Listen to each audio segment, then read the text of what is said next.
With the latest agriculture news from across the state and nation, it's time for the AgNet News Hour from AgNet West. Here's your host, Sabrina Halvorson. Good morning, and thank you for joining us this morning on the AgNet News Hour. Coming up later, rice growers are told to look out for the winged water primrose. We'll have more on that, but we start today at CattleCon, the cattle industry convention, which just wrapped up in Orlando. Here's Chuck Zimmerman. At CattleCon 2024, I'm visiting with Dan Hallstrom, U.S. Meat Export Federation, and you're the CEO there. Dan, good to see you again. So here at the conference, we'd love to find out what's new. That's kind of been our mantra, is what's new with exports in this case, and maybe looking back a little bit and a little bit forward too. Yeah, no, great. Thanks for having me. Beef exports for 2023, we're only through 11 months. We'll get data here soon for December, but we're going to be down a bit. We're down about 13%, which on the surface sounds negative, but it's probably still our second largest year ever. We had such a big year in 2022. So I would say the highlights are really twofold. Number one, the drag has been in Asia, specifically food service. There's by no means is food service back to normal post-COVID, especially in Japan, especially in China, and even a little bit in Korea. You got to keep in mind that a year ago in December, they were just coming out of their emergency shutdown on COVID in China, so they're only about a year removed from that. And the consumers in Asia have been relatively muted in terms of their response, and there's still a tendency of eating at home. That's changing, though. We're starting to see tourism pick up. This is the good news. Tourism is picking up, and I think 2024 it could very well be a tailwind. So food service recovery is one focus in Asia. And I think the other one, on the good news side, as we come out of 2023, we have very good numbers going into Latin America, specifically Mexico, but also you've got Central America looking pretty good in certain countries on beef, and in places like Peru and South America. So I think there's some momentum on the Latin American side. How about when it comes to the whole supply chain things that we've gone through that was kind of a horror story for a while there? Right. How has that affected things, and what's the outlook for that? Well, yeah, the real shock was post-COVID here, the global 2021 supply chain shock from COVID. Thankfully, most of that's behind us globally.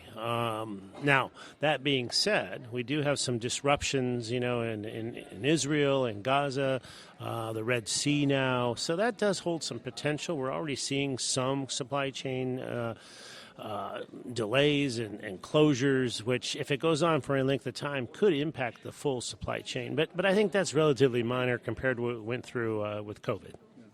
What else are you talking to cattlemen here about when it comes to the work that you're doing on their behalf? Well, I think the third phase of what we're really focused on is some of these underdeveloped regions of the world are showing, all of a sudden, they're showing quite a bit of potential for growth.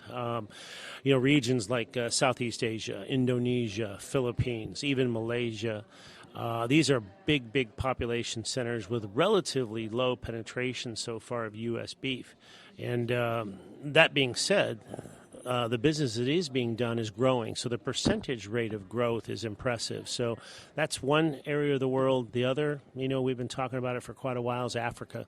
Africa, it's a valid beef variety meat market today, starting to take small quantities of muscle cut beef, and I think there'll be some increased growth there in the future very soon. All right, before we close, anything else you want to touch on that we didn't?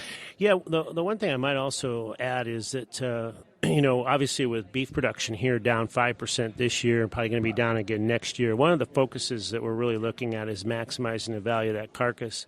So, for example, the beef round primal, for the most part, is very underutilized, very undervalued, and for the most part, availability. So while we may not have enough short plates, we may not have enough chucks, we definitely have enough rounds.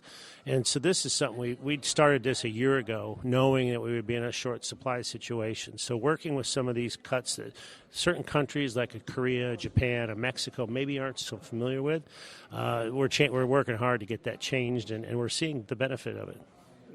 Well, thank you very much, Dan, for visiting with me here. We're at CattleCon 2024. I'm Chuck Zimmerman reporting.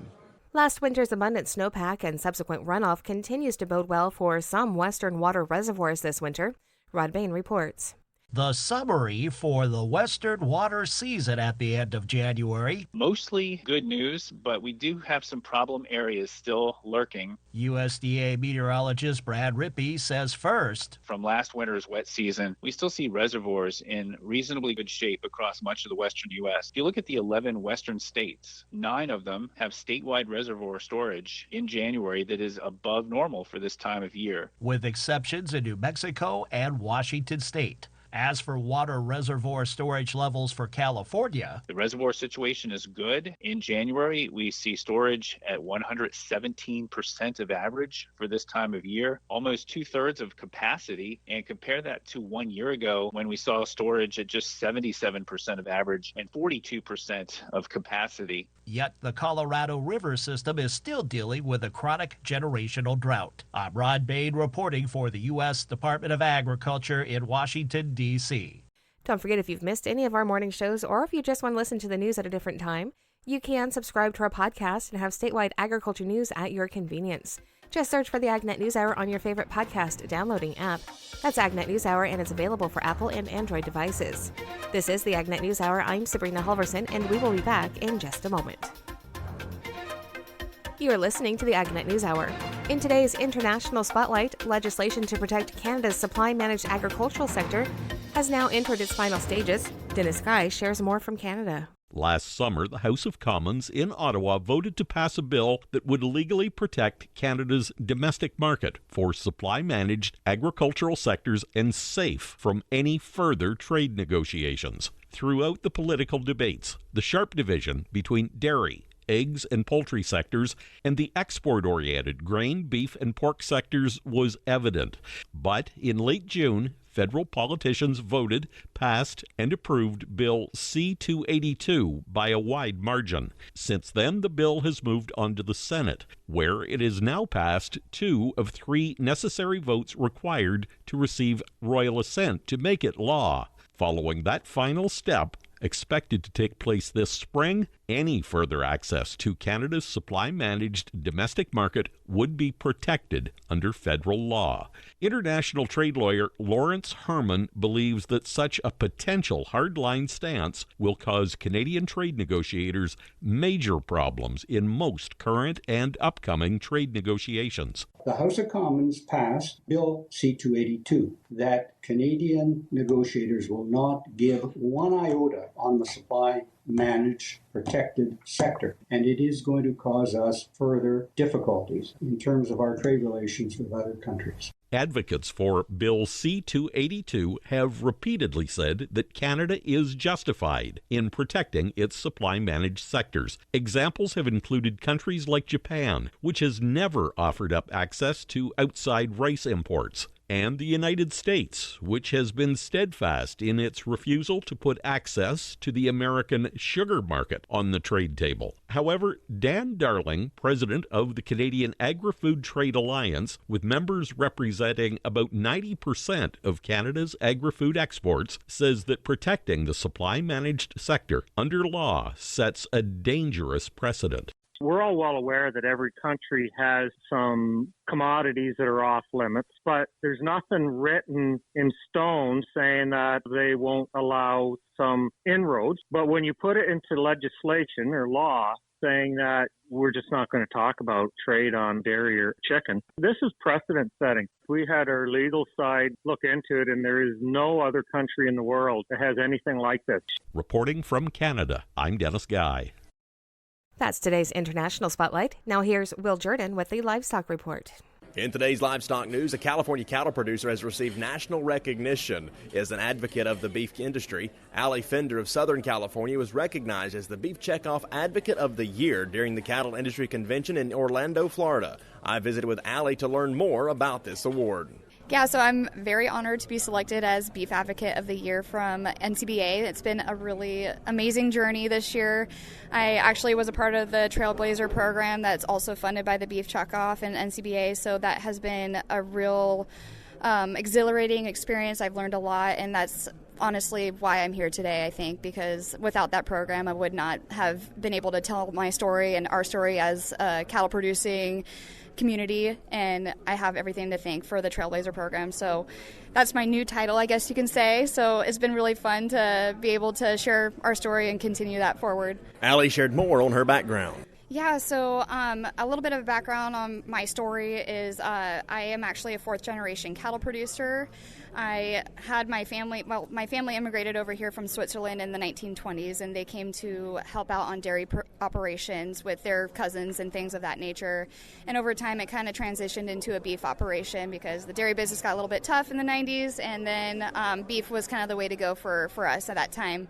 And in 2014, my dad had gifted my husband and I 10 bred heifers as a wedding gift. So that's what started Flying F Ranch. And we kind of differentiated in a way. My dad runs a cow-calf mixed breed operation, whereas my husband Bryce and I decided that we wanted to market our beef to the community. And we also implemented Black Angus genetics and have that influence and really take genetics as like a way to excel our beef end product. So that's been a really fun experience for us. We've been doing a lot of geeking out on different bulls and genetics and embryos and AI techniques and all these things. So it's been like a really unique time for us because we're learning a lot, even though I've been in the industry for a long time. It's a totally new world. Advocating should be important to all producers. Allie shares more on how to get involved. I think staying in your circle of what you know and what you're an expert at is something that is very valuable. Everyone within the industry has something that they're very knowledgeable about, and I think that's something that people need to at least start with. And, from there you can expand on and learn about other sectors in the industry. But starting with what you know is, I think, valuable, and also making that connection with somebody from outside the industry in some level. For example, I'm a mother and I also really value health, so I connect a lot with other mothers that are from San Diego or from some other rural or urban community or something like that, because that's something that we have in common. And if you can bridge the story with commonalities that you already have with other people, that's a great way to kind of share the story and continue sharing like our story as beef producers as a whole. I'm Will Jordan for AgNet West. Keep feeding the world. This is the AgNet News Hour. I'm Sabrina Halvorson, and we will be back in just a moment. Coming up in a few moments, we'll have today's This Land of Ours report. But first, more of the day's agriculture news. Here's Brian German. Sales Account Manager for AgroLiquid, Dylan Rogers, joins us today to provide an overview of Crop Nutrition Week 2024 and how to participate and be entered to win some prize packs. So this will be AgroLiquid's second year of doing Crop Nutrition Week. Basically, it's an online virtual event, and the idea is to connect farmers with our agronomy experts and other growers for valuable information that may help them in their field and achieve their goals. And the theme for this year's Crop Nutrition Week is Elevate Every Acre. And basically, we're talking about ways to elevate every acre through data-driven decision making. You can visit a website. It's www.cropnutritionweek.com, and it breaks down the topics by each day. This will be February 5th through the 9th. So you can jump on that website. It'll break down each topic, and you can kind of go from there. And once you get online and sign up to register for the Crop Nutrition Week, I think there's 3 prize packages, everything from kind of Yeti coolers to some cornhole boards, some DeWalt tools, and also a Craftsman work cabinet. There's a navel orangeworm integrated pest management calculator for almond production.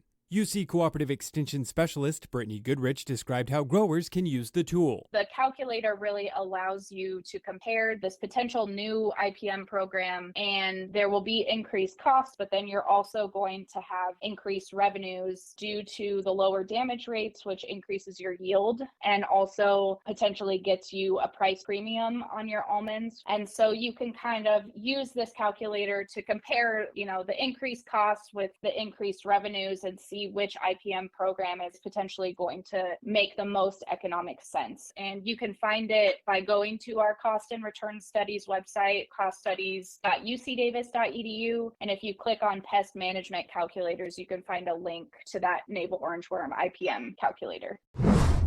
Deere & Company has revealed the participants in the 2024 Startup Collaborator Program aimed at fostering collaboration with innovative startups to benefit customers. The selected companies include Constel R, utilizing satellites for precise land surface temperature and water measurement; Geminos, an AMI firm focusing on causality for improved decision-making; SB Quantum, a quantum sensing company specializing in navigation with a novel quantum magnetometer; Fermata Energy, a leader in vehicle-to-everything bidirectional charging; GoFlux, a Brazil-based logistics company providing digital solutions for freight transactions; and Cloudscape Labs, a production management software firm offering job site visibility for construction teams to meet production cost and safety targets. The John Deere Startup Collaborator Program was launched in 2019 and seeks to explore new ways to unlock value for customers and enhance industry solutions. The U.S. Department of Agriculture is inviting applications for its Value-Added Producer Grants program, aimed at assisting farmers and ranchers in expanding their products and exploring new markets.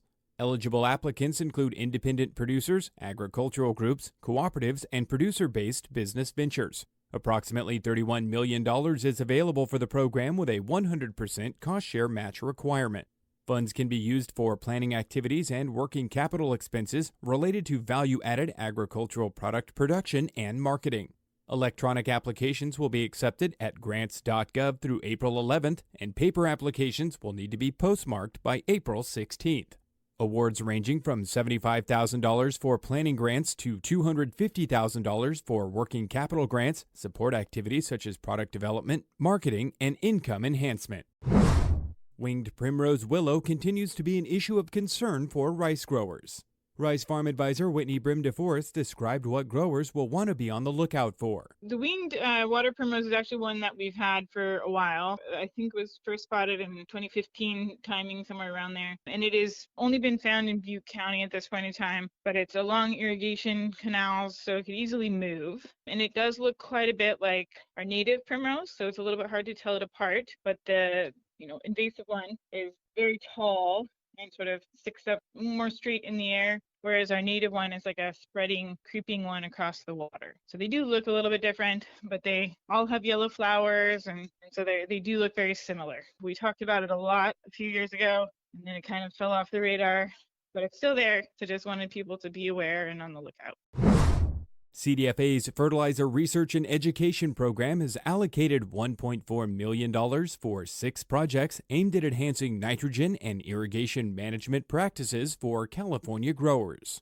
The projects funded through the 2023 cycle include optimizing potassium fertilization in almond and pistachio orchards, estimating mineralization and nitrogen utilization in sweet potatoes and processing tomatoes, improving nitrogen and potassium management in almond orchards using hulls and shells, studying nitrogen movement in Central Valley irrigated lands, promoting no-till planting of rice for water conservation, and facilitating grower adoption of cover crop nitrogen scavenging on the Central Coast. Each project focuses on developing innovative strategies, conducting experiments, and enhancing modeling tools to improve nutrient management, water conservation, and compliance with environmental protection programs. I'm Brian German for AgNet West Radio Network. Thanks, Brian. This is the AgNet News Hour. I'm Sabrina Halvorson, and we will be back in just a moment with more agriculture news. Welcome back. We now continue our coverage of CattleCon 2024. Here's Chuck Zimmerman once again. I'm at CattleCon 2024, and I have with me Samantha Worth, who works with NCBA and in the area of sustainability. So why don't you, first of all, Samantha, tell us about yourself and the position that you're in. Sure. So great to be here. I'm Sam Worth. I'm the Senior Director of Sustainability with National Cattlemen's. I've been in this role about 2 years. Prior to that, I did a lot of research. I was at UC Davis and did my bachelor's, master's, and PhD all in animal biology and beef cattle sustainability specifically. You know, the word sustainability means a lot to different people. For NCBA, how do you define that to know what kind of goals and things that you want to achieve? So at NCBA, we define sustainability for the U.S. beef industry as being a socially responsible, environmentally sound, and economically viable product that prioritizes people, planet, and animals. So we really think about it as this whole encompassing idea around continuous improvement and what are the things that we're doing today that help to not only provide opportunities for producers, but also help to enhance the greater public. So I know, sustainability has been a part of what NCBA does for many years, but right now, I know you come up with plans and targets that you want to hit. What are some of the things that you're working on now that you hope to accomplish? So a big focus for us right now on the environmental side of sustainability, we set a goal back in 2021 around all of sustainability for NCBA, and our climate goal specifically is to demonstrate climate neutrality of beef production by 2040. So our focus there is really how do we help support producers to implement novel practices or better management strategies on their land and with their resources to help to continue to improve and essentially do more with less. And that directly ties into how we can achieve that climate neutrality goal. So really focused in on how do we manage the land, how do we manage our resources, and what are the opportunities there for producers to really succeed. There are other organizations and people that have maybe not the kind of same definition, or maybe they just don't have the same kind of data information or to understand this. But when it comes to raising cattle and trying to achieve these goals, has there been a need to try to really reach out to help people understand this who really just think they know, but they don't? Yeah, that is a topic we run into quite a bit. As many producers know, the topic of sustainability around beef production is highly nuanced. So there's a lot of, outside perspective is really focused in on that carbon piece, but we have such a great story to share beyond carbon, right? Thinking about how we manage our land and biodiversity elements that we're enhancing through grazing cattle, the byproducts we're able to use in our feed yard systems to be able to minimize waste at a greater scale and then produce this high quality food product. So that's an area that we really work on communicating out, is sharing that story of what are we actually doing with our resources and why does it matter for everyone else. So how do you work with your members then when it comes to the goals that you have? What are some of the ways that you can get them to understand what they can do in order to help accomplish these goals? We have a couple of really great partnerships that we've implemented over the past couple years, longer than a couple years. NCBA was a founding member of the U.S. Roundtable for Sustainable Beef. That is an area that we work with heavily to help get resources around sustainability out to producers. So they have a suite of modules online and different elements that producers can go and learn for free about sustainability. What does it mean? They can learn about other industry or further down the supply chain. What are the issues there? What does it mean for a producer? Could kind of help demystify some of the pressures that producers can feel when this sustainability topic comes up. We also partner with Trust in Beef, which is a division of Farm Journal, and they've been doing a lot to support the uptake and implementation of grazing management plans and provide some key resources around animal safety, animal welfare through our BQA program at NCBA, and many, many other elements that we're really proud to be partnered on. Before we close, is there anything else about what you're doing with sustainability that we didn't touch on? There are a lot of opportunities to get engaged in the sustainability conversation today, and I think my closing thought and kind of call to action to folks would be to get involved, to ask the questions, and look into ways that you can be showcasing what you're doing, because your stories matter, and we need to be sharing them and showing the world what U.S. beef production has to offer. All right, well, thank you very much, Sam, for visiting with me here and talking sustainability with NCBA. here at CattleCon 2024. I'm Chuck Zimmerman reporting. The nation's drought area is going down. That's coming up on This Land of Ours. Significant storminess in January equated to dramatic reductions in drought coverage during the month. USDA meteorologist Brad Rippey says over 23.5% of the country was covered by drought as of January 30th. That is down 9.5 percentage points from what we saw on January 2nd when drought coverage was just shy of 33%. That also is down from a recent peak of slightly more than 40% of the country in drought as recently as early October of 2023. Yet most notable, that 23.5% of the country in drought, that is the lowest U.S. drought coverage since early June of 2023. Similar stories are noted for extreme and exceptional drought, D3 and D4 coverage reaching their lowest levels since last June. I'm Rod Bain reporting for the U.S. Department of Agriculture in Washington, D.C. I'm Sabrina Halvorson for AgNet West. This is the AgNet News Hour, and we will be back in just a moment with more agriculture news. Welcome back to the AgNet News Hour. For today's featured interview, I'm talking with USDA Undersecretary for Marketing and Regulatory Programs and fifth-generation California farmer, Jenny Lester Moffitt. We're talking about new USDA programs for specialty crops. So we wanted to talk about specialty crops this morning. Tell me what is new and what USDA is doing for specialty crops. Yeah, Sabrina, thank you for having me here today to talk about some of the challenges and opportunities facing the specialty crops industry. So USDA in the fall launched a Specialty Crops Competitiveness Initiative.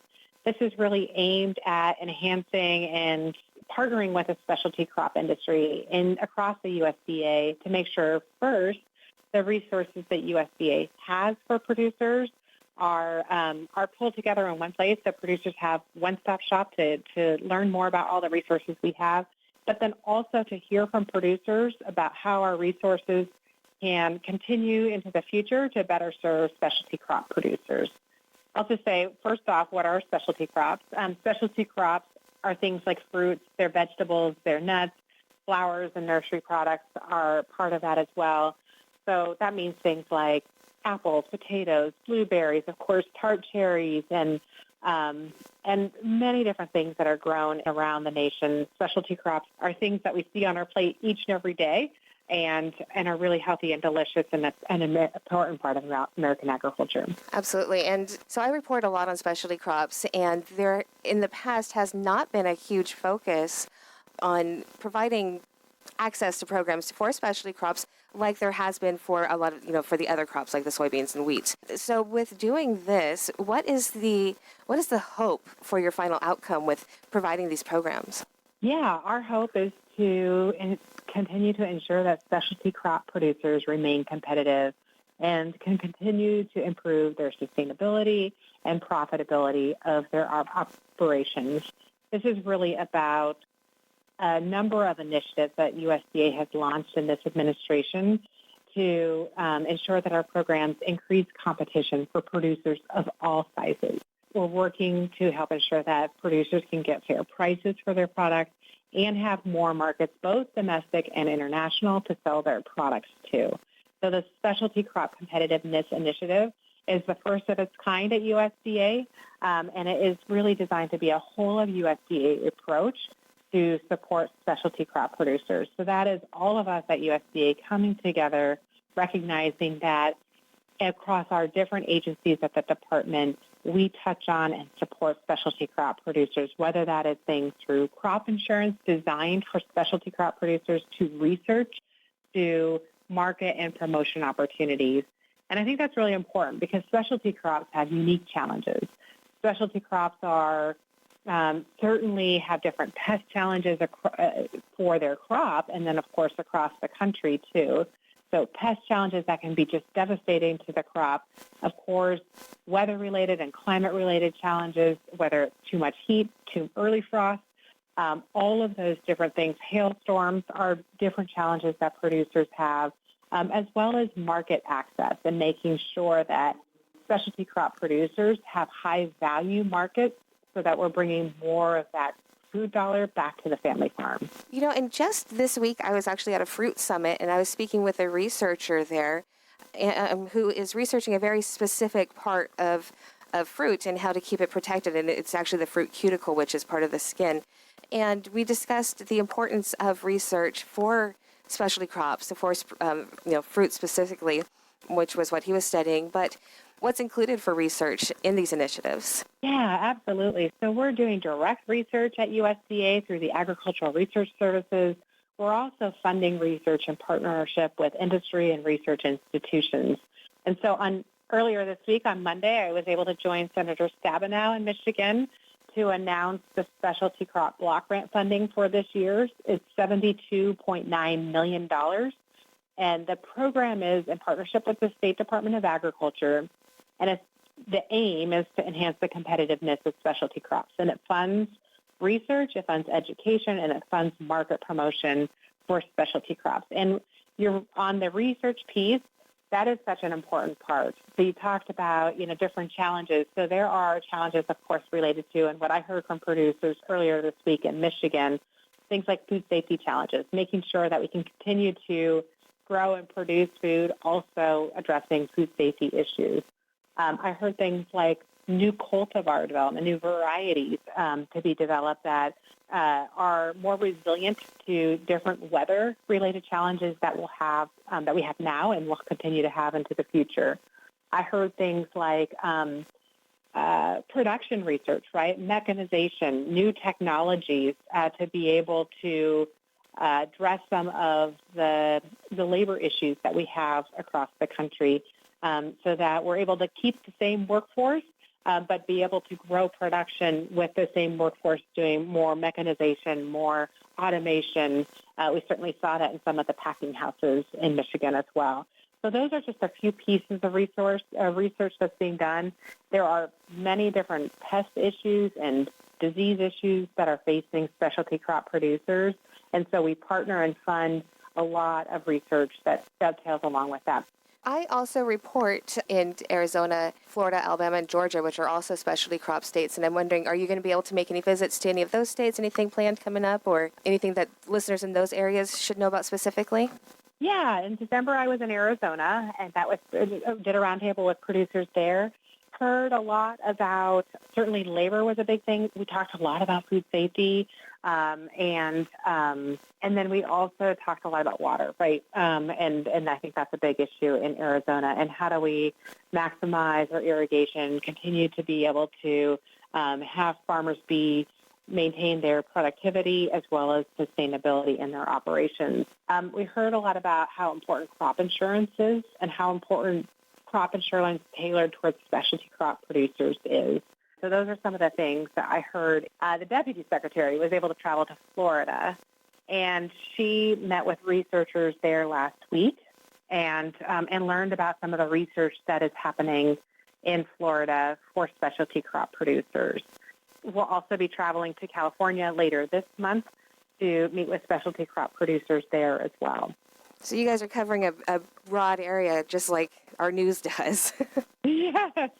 All right. Yeah, and this is a whole of department approach. So the Deputy Secretary, myself, Undersecretary Taylor, who of course oversees our trade and foreign affairs, as well as Undersecretary Shavonda Jacobs-Young with research and economics, and Undersecretary Bonnie as well over farm production and conservation. So we recognize that specialty crop producers have a myriad of issues that span the department, and so we wanted to make sure that our department is really taking a one-stop shop approach for specialty crop producers.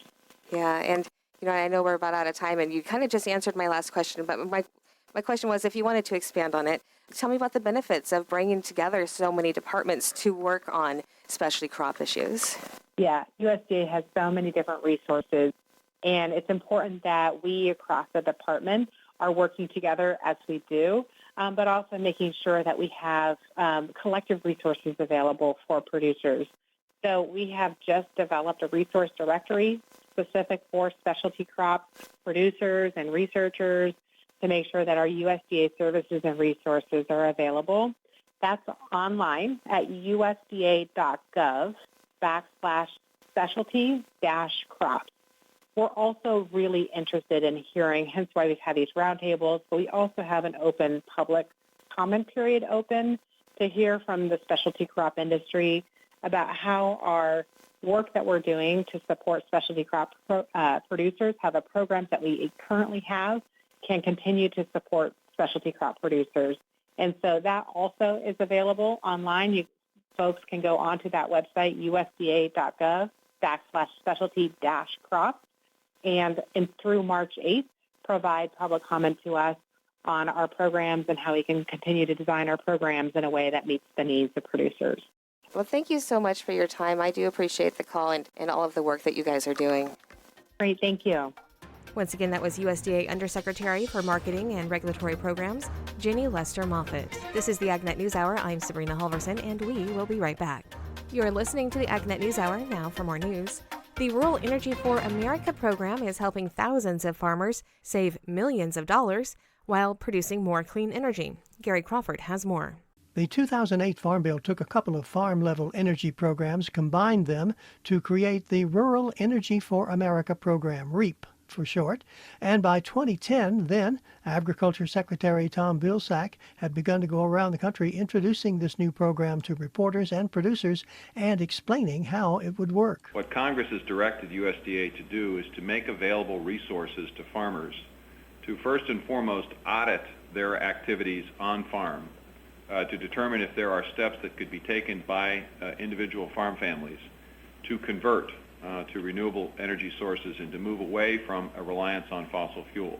Once the audits are finished, then they can make application to the USDA for additional resources to convert their operation. So now let's fast forward 14 years.